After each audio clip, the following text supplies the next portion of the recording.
देश आजादी का अमृत महोत्सव मना रहा है। आजादी के 75 साल पूरे होने पर लाल किले से दिए गए अपने भाषण में प्रधानमंत्री नरेंद्र मोदी ने 5 संकल्पों की बात कही है। उन्होंने कहा कि देश को विकसित राष्ट्र बनाना है, गुलामी के चिन्हों से मुक्ति पानी है, अपनी विरासत पर गर्व करना है, एकता और एकजुटता से आगे बढ़ना है और नागरिक कर्तव्यों का ध्यान रखना है। लेकिन साथ ही साथ उन्होंने 25 साल का मिशन बताया है। 25 साल का मिशन बताना क्या बीजेपी के कॉन्फिडेंस को भी दिखाता है? प्रधानमंत्री नरेंद्र मोदी को क्या लगता है कि 25 साल तक उनका विजन चलने वाला है? क्या बीजेपी आने वाले 25 सालों तक राज करने वाली है? कम से कम बीजेपी को तो यही लग रहा है। प्रधानमंत्री ने जिन चीज़ों को मिटाने की बात की उनमें भ्रष्टाचार, परिवारवाद सबसे अहम है और यह परिवारवाद विपक्ष के खिलाफ बीजेपी का सबसे बड़ा हथियार है। महाराष्ट्र के विपक्षी नेता अजीत पवार ने इस पर सवाल उठाया है। पीएम मोदी ने कहा कि परिवारवाद और भाई भतीजावाद से देश में टैलेंट कुंठित हो जाता है और देश पिछड़ जाता है, इसलिए परिवार के खिलाफ वो सबसे बड़ी जंग शुरू करने जा रहे हैं। इस जंग में उन्होंने देश की जनता से सहयोग की अपील की है। इस पर अजीत पवार ने सवाल उठाते हुए कहा कि देश में लोकतंत्र है, किसी की मर्जी से परिवारवाद नहीं चल सकता अगर उनके साथ जनता का विश्वास नहीं है। अगर कोई योग्य नहीं है तो और बात है, लेकिन अगर किसी के जनता का विश्वास है तो वो परिवारवाद कैसे? दरअसल अजीत पवार खुद शरद पवार के भतीजे हैं। अजीत पवार को ये राजनीति विरासत में मिली है ऐसा कहा जाता है, लेकिन ये भी सच है कि अजीत पवार ने अपनी ज़मीन को खुद भी मजबूत किया है। वो जनता के बीच खुद को लोकप्रिय बनाने के प्रयास करते रहे हैं। शरद पवार से कई बातों पर उनके मतभेद हुए हैं। मतभेद इतने तक बढ़ गए थे कि उन्होंने बीजेपी के साथ जाकर सरकार बना ली थी। अजीत पवार ने और शरद पवार ने फिर वापस से महाअघाड़ी की सरकार बनाने में जो प्रयास किए वो सफल हुए थे। अब अजीत पवार बीजेपी पर हमलावर हैं। कुछ समय पहले यानी 2.5 साल पहले जब पहली बार सरकार देवेंद्र फडणवीस ने बनाई थी तब वो साथ थे बीजेपी के या दोस्त दिखाई देते थे। बहरहाल अजीत पवार स्वतंत्रता दिवस के अवसर पर मुंबई के एनसीपी कार्यालय में ध्वजारोहण के बाद पत्रकारों के सवालों के जवाब दे रहे थे। उनसे पत्रकारों ने पीएम मोदी के परिवारवाद पर दिए गए भाषण का हवाला देते हुए सवाल किया तो उन्होंने जवाब में पीएम मोदी के भाषण पर ही सवाल कर डाला। उन्होंने कहा, बहुमत द्वारा अगर कोई चुनकर आता है, जनता के वोटों से अगर किसी को चुनकर आगे भेजा जाता है तो किस आधार पर वो परिवारवाद की परिभाषा में बैठता है? रही बात भ्रष्टाचार की तो कोई भ्रष्टाचार का समर्थन नहीं करता।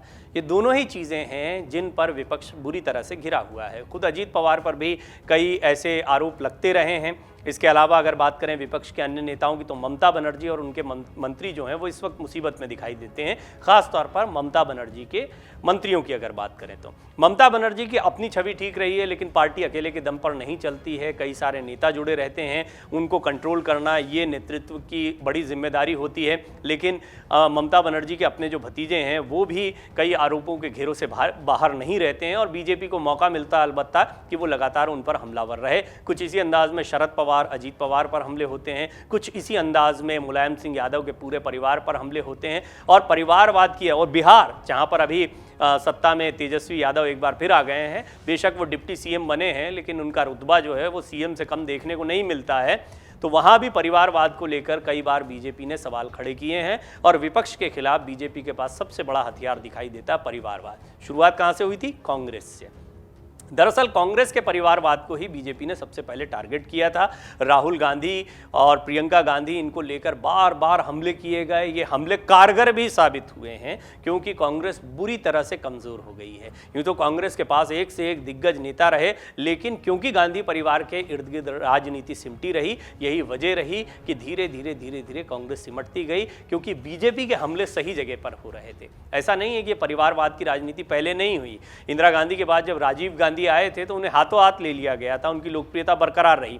सोनिया गांधी के साथ विदेशी मूल का मुद्दा जोड़ा गया। परिवारवाद का मुद्दा उस समय हावी नहीं था, लेकिन ये विदेशी मूल का मुद्दा भी जो है उतना कारगर साबित नहीं हुआ। एक नहीं 2-2 बार उनके नेतृत्व में यूपीए की सरकार बनी। बेशक मनमोहन सिंह प्रधानमंत्री रहे, लेकिन अब बड़ी बात है कि जब से परिवारवाद के हमले शुरू हुए, खासतौर पर 2014 के चुनाव के बाद से अगर हम बात करें तो जब प्रधानमंत्री मोदी का चेहरा सबसे पहली बार बीजेपी की तरफ से पीएम पद के लिए सामने आया था, तब से लेकर आज तक परिवारवाद बीजेपी के पास सबसे बड़ा हथियार रहा है और विपक्ष की सबसे बड़ी कमजोरी रहा है। आपको याद होगा राहुल गांधी के लिए युवराज शब्द का इस्तेमाल हुआ था और बाद में देखते ही देखते ये काफ़ी लोकप्रिय भी हो गया था, लोगों के दिलों पर भी गई ये बात, लोगों को ठीक भी लगी। कि हाँ, राजनीति में ऐसा लग रहा है कि परिवार को ज्यादा बढ़ावा दिया जा रहा है, योग्यता को नहीं। अब इस बात पर कि परिवारवाद से टैलेंट का नुकसान होता है, अजीत पवार ने क्या क्या कहा है वो भी हम आपको बता देते हैं। दरअसल अजीत पवार परिवारवाद के आरोपों पर जवाब दे रहे थे, इन आरोपों पर, और ये इसलिए भी जरूरी हुआ क्योंकि खुद अजीत पवार जो हैं वो शरद पवार के भतीजे हैं। उन्होंने ये कहा है कि ज़रूरी नहीं कि परिवार में टैलेंट नहीं होता। उन्होंने जवाहरलाल नेहरू के बाद इंदिरा गांधी के किए गए कामों का हवाला दिया। उन्होंने कहा कि इंदिरा गांधी को आयरन लेडी कहा जाता था। इसके बाद अजीत पवार ने राजीव गांधी का भी जिक्र कर दिया और उन्होंने कहा कि भारत में सही कहें तो कंप्यूटर युग उन्हीं की देन है। हालांकि पीएम मोदी के इस बयान पर सियासी घमासान भी शुरू हो गया है और सियासत तो गरमाएगी, क्योंकि जैसा मैंने आपको बताया, विपक्ष की सबसे बड़ी कमजोरी परिवारवाद का मुद्दा रही है और बीजेपी का सबसे बड़ा हथियार यही रहा है। और बीजेपी कोशिश करती है कि उनके, ऐसा नहीं है कि बीजेपी में बिल्कुल परिवारवाद देखने को नहीं मिलता है। खासतौर पर राजनाथ सिंह के बेटे जब विधायक बने, अच्छी खासी जीत मिली है, नोएडा से लोकप्रिय जीत मिली, लेकिन पंकज सिंह जो हैं उसके बावजूद किसी बड़ी जिम्मेदारी में नहीं दिखाई देते हैं।